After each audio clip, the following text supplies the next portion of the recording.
kalau Allah mau membalas setiap dosa kita itu dengan satu musibah, kayaknya kita nggak punya kesempatan untuk bahagia dalam hidup. Musibah aja terus.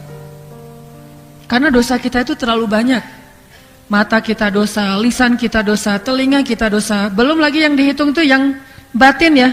Ini ngitung yang zahir-zahir aja udah banyak nih. Apalagi ngitung yang batin. Batin itu dosa apa? Dosa hati. Ngerasa yang gak nyaman, dengki, iri, cemburu, segala macam. Itu udah dosa. Mikirin yang jelek-jelek tentang orang lain udah dosa. Jadi kalau kita mau dibalas setiap dosa dengan satu musibah, hidup kita itu adalah pergantian antara satu musibah dengan musibah yang lain. Makanya Allah berfirman, wa ya'fu an katsir. Sebagian besar dosa kita itu gak dibalas sama Allah sebetulnya. Jadi jangan suudzon dulu sama Allah. Sebagian besar dosa kita itu gak dibalas sama Allah. Allah biarin aja dulu.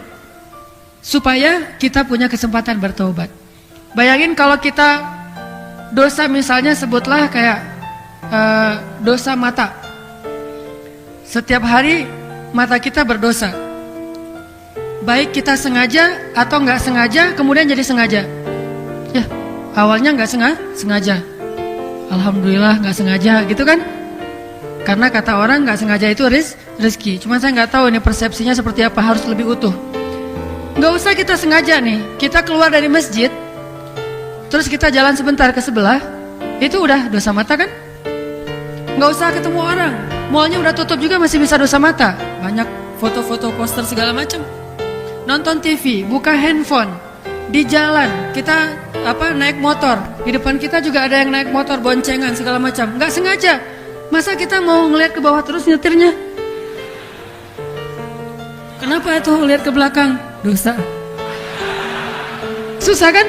Artinya dosa kita tuh banyak banget. Seandainya Allah mau membalas per dosa itu satu musibah, bayangin kayak Fister itu sekali ngelihat langsung di kotoran. Berarti sampai ke rumah kita bakalan berlumuran dengan kotoran. Seandainya dosa kita itu dibalas terus menerus, tapi Allah membalasnya itu perlahan-lahan dikit supaya untuk ngasih tahu kita doang biar kita ngeh gitu. Insaf itu bahasa Arab, insaf artinya sadar. Cara Allah ngebalas setelah sekian ratus kali kita salah ngelihat, nggak jaga mata, cuma sekali doang kelilipan. Sekali doang, diucap, langsung nyari obat mata ditaruh, udah aja bersih. Padahal kalau Allah mau balas yang serius, nggak kayak gitu tuh. Sekali lihat, langsung matanya jendol gitu. Kan dulu suka ada orang yang kena mata besar gitu ya. Saya waktu kecil pernah suka gitu. Setiap bulan rutin tuh, ada aja tiap bulan. Karena nggak mampu menjaga pandangan. Usia kelas 5 SD lah ya. Masih kelas 5 ke bawah, kelas 1, kelas 2 tuh selalu tiap bulan itu udah matanya bengkak. Sampai kata kakak saya, mata bola pingpong cenah. Terus sampai datang ke dokter, ada yang diambil kayak virusnya gitu, baru nggak pernah lagi, alhamdulillah sampai sekarang. Nah artinya kalau Allah mau serius ngebalas dosa kita, harusnya kita nggak sempat ngelihat tuh, udah aja langsung dikasih buta. Begitu kita salah ngelihat, buta udah langsung. Tapi wa ya'fu an katsir, Allah maafin. Allah dia ngelihat salah, udah biarin aja dulu. Ngelihat salah biarin, mungkin dia tadi silap, mungkin dia bentar lagi taubat, mungkin dia bentar lagi minta ampun, mungkin Allah yang maha tahu masa depan aja berhusnuzon. Allah tuh tahu kita nggak akan minta ampun bentar lagi. Mungkin tunggu Ramadan baru minta ampun. Allah mungkin tahu bahwa kita akan minta ampun pulang umroh. Allah tahu bahwa kita akan minta ampun taubatnya itu usia 40 tahun. Kenapa Allah seperti berhusnuzon? Oh bentar lagi dia istighfar. Allah tuh luar biasa ya. Coba kita tahu orang gak akan minta maaf sama kita, apakah kita akan berhusnuzon sama dia? Gak bakalan, pokoknya saya tahu banget lah dia mah. Itu sahabat saya banget dari kecil. Orang-orang kayak gini mah gak akan minta maaf. Kan kita yang gak tahu aja sok tahu, sehingga kita suudzon sama orang lain. Allah tahu loh masa depan. Gak ada yang tersembunyi dari Allah. Masa depan tuh bagi Allah kayak sedang terjadi. Benar-benar tahu. Karena Allah tahu ada hambanya yang lagi berbuat dosa, taubatnya mungkin 10 tahun lagi. Taubatnya mungkin 20 tahun lagi. Taubatnya mungkin akhir hayatnya, detik-detik mau sakaratul maut baru taubat. Kenapa Allah berhusnuzon sama dia? Tunggu, bentar lagi dia mau minta ampun. Malaikat nunggu. Allah belum juga tuh. Tunggu aja 2 hari. Allah udah 2 hari, 3 hari, setahun, 2 tahun, sampai akhir hayat. Pas dia bilang, ya Allah ampunkan, udah selesai. Tuh, lihat tuh malaikat tuh kan minta ampun kan? Allah gitu sama kita. Seolah-olah Allah itu gak tahu apa-apa. saking baiknya Allah kepada hamba. Makanya Allah katakan wa ya'fu an katsir. Sebetulnya Allah maafin banyak. Kita dosanya banyak, dibalasnya dikit. Tangan kita mungkin banyak dosa ke orang lain, pernah mukul orang, pernah mencurangi orang dalam transaksi, berkali-kali kita curang, dibalas sedikit, paling kegores. Itu dosa tuh, jangan bilang kegores, kegores doang. Mungkin kalau secara perasaan sakit, anggap itu kecil, cuma kegores doang lah, tinggal dikasih obat dikit, atau nggak usah diapa-apain juga, kasih air liur kita kadang-kadang sembuh sendiri kan ya. Tapi kalau ngelihatnya dari sisi hakikat, sekecil apapun goresan yang mengenai jari kita harus serius. Astagfirullahaladzim, ini benar-benar dosa nih. Bukan astagfirullahaladzim gitu aja nangis kan ya, nggak usah nangis, tapi insaf. Astagfirullahaladzim. Ada juga orang yang cemen, gores dikit, nangisnya gerung-gerung, terus pakai perbannya sampai ke sini. Nggak insaf. Jadi kalau bahasa orang Arab itu lebih besar perbannya daripada lukanya. Perbannya sampai ke lengan, lukanya cuma kegores dikit. Atau mungkin pas kita motong kuku ada yang nggak benar, kita nggak hati-hati, akhirnya keluar darah sedikit. Kita nggak perlu ngeluh, nggak perlu. Pasti kita juga nggak akan ngerasa heboh banget. Oh, salah ini ya, luka dikit, oke. Tapi kalau urusan dosa, astagfirullahaladzim, ini dosa nih, gitu. Dan jangan lihat kecilnya, karena Allah memaafkan sebagian besar, cuma ngambil sedikit jatah untuk menegur kita dengan cara memberi musibah. Makanya ada seorang laki-laki datang kepada Ali bilang gini, ya Abul Hasan, hurrimtu min qiyamil lail walam adri limadha. Wahai Abu Hasan, Ali, saya tuh gak bisa sholat malam itu sekian lama, cuma saya gak tahu kenapa. Kenapa saya kok gak bisa sholat malam sekian lama? Saya pasang alarm udah 10 tuh, jam 2 lewat 10, 2 lewat 20, 2 lewat 30, terus saja sampai subuh. Bunyi terus tuh alarm, tapi gak bangun-bangun. Kalau bahasa kita mah ya, saya udah tidur awal supaya bisa bangun, gak bangun juga. Saya udah siangnya tuh olahraga biar capek sehingga tidurnya nyenyak supaya bisa bangun, gak bangun juga. Kenapa ya Abul Hasan, kok saya gak bisa bangun malam, kenapa?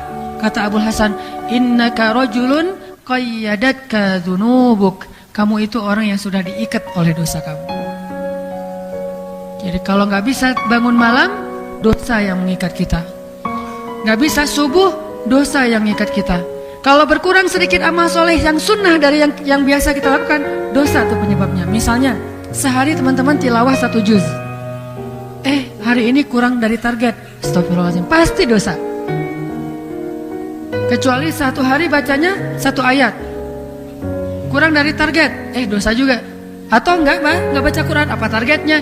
Makanya setiap kali berkurang, biasanya duha, hari ini enggak duha. Biasanya qobliyah, hari ini enggak qobliyah. Biasanya sedekah, hari ini enggak sedekah. Biasanya zikir sekian ratus, sekian ribu kali, hari ini kurang. Misalnya tidak terjadi satu hal yang tidak baik, baik itu musibah atau berkurangnya kebaikan, kecuali penyebabnya karena dosa. Sampai hafalan, kalau ngerasa susah hafal Quran, istighfar dulu. Jadi sebelum kita mencari ilmu itu istighfar dulu. Astagfirullah. Kalau bisa sebelum kita duduk dalam majelis ilmu, istighfar dulu minimal 100 kali. Kenapa? Nggak akan mungkin ilmu itu masuk ke dalam hati seseorang yang ada isinya dosa. Ilmu itu sensitif. Ilmu itu seperti dia kan al-ilmu nurullah. Ilmu itu kan cahaya Allah. Dia itu sensitif banget, nggak mau ke tempat yang kotor. Sehingga ketika dia mau masuk ke sebuah ruang hati, dan di hati itu banyak kotoran, ilmu akan keluar lagi. Masuk nih, ngelihat, wah nggak nyaman nih kotor, pergi deh. Itu ilmu. Sehingga sebelum kita nuntut ilmu, astagfirullahaladzim. Sedikit aja ada dosa mempengaruhi ilmu di hati kita. Hafalan. Kalau kita susah ngafal Quran, pasti penyebabnya dosa, bukan tekniknya yang kurang. Nyari metodologi ngafal Quran senyaman apa, semudah apa. Kalau dosanya banyak, tetap aja susah. Di Gaza, Palestina, kenapa anak-anak Palestina yang terjajah, yang dibombardir sama Israel, yang hidupnya susah, makannya susah, ngafal Quran sebulan khatam 30 juz, 1 hari 1 juz, ngafal tuh.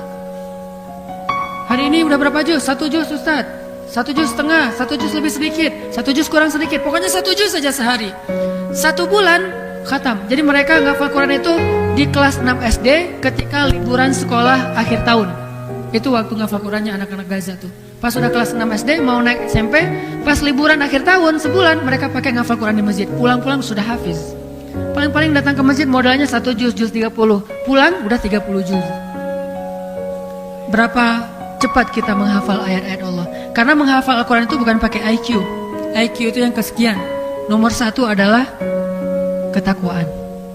Allah berikan ilmu itu kepada siapa yang Allah cintai. Jadi kalau teman-teman menghafal Quran misalnya Alif Lam Mim, Alif Lam Mim, Alif apa ya setelah alif teh?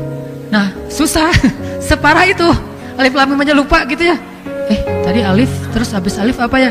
Nah ini berarti perlu taubatan nasuha. Harus sujud dari pagi sampai sore. Karena lam aja lu lupa. Itu belum dikasih kaf, ha, ya, in, sod. Belum lagi dikasih surat-surat yang susah.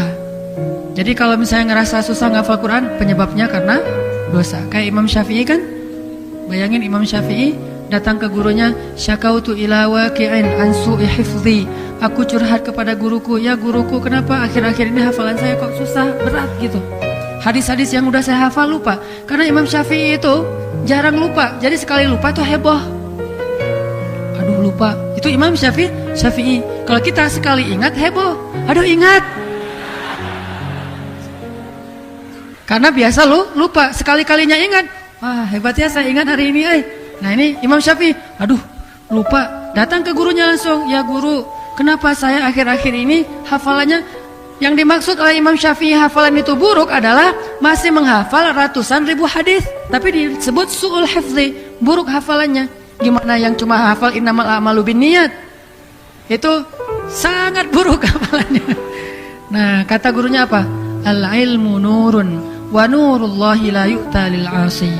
Ilmu itu wahai muridku adalah cahaya, dan cahaya Allah itu enggak dikasih kepada pendosa. Lalu Imam Syafi'i pulang, nangis panjang jalan dari rumah gurunya ke tempat pesantrennya, nangis. Astagfirullah ya Allah, astagfirullah, pasti saya banyak dosa. Pulang sampai ke rumah langsung berwudu, sholat, taubat. Malamnya tahajud, minta ampun kepada Allah. Lalu orang bertanya, apa dosamu wahai Syafi'i? Kata dia, kemarin saya nggak sengaja lagi di pasar, ada seorang ibu-ibu lewat, terus ada angin kencang, niup, dan kesingkap betisnya. Betisnya kelihatan sekilas, terus nggak sengaja cuma betis nenek-nenek, tapi langsung berasa su'ul hif, buruk hafalannya. Gimana yang lebih dari betis?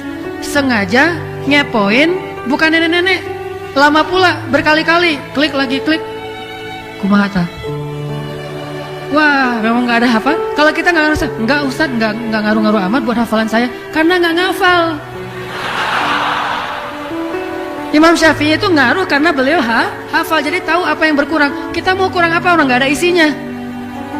Jadi sesuatu yang tidak ada isi tidak akan terasa kurangnya. Jadi orang yang imannya memuncak, begitu ada sedikit masalah tuh peka banget tuh. Astagfirullahaladzim. Buat kita karena imannya kosong, masalahnya banyak, biasa aja. Saya mah yang kayak gitu-gitu udah nggak ngaruh. Nah ini masalah nih. Kalau orang yang soleh nggak sengaja, astagfirullahaladzim, kan gitu ya, heboh sendiri ya.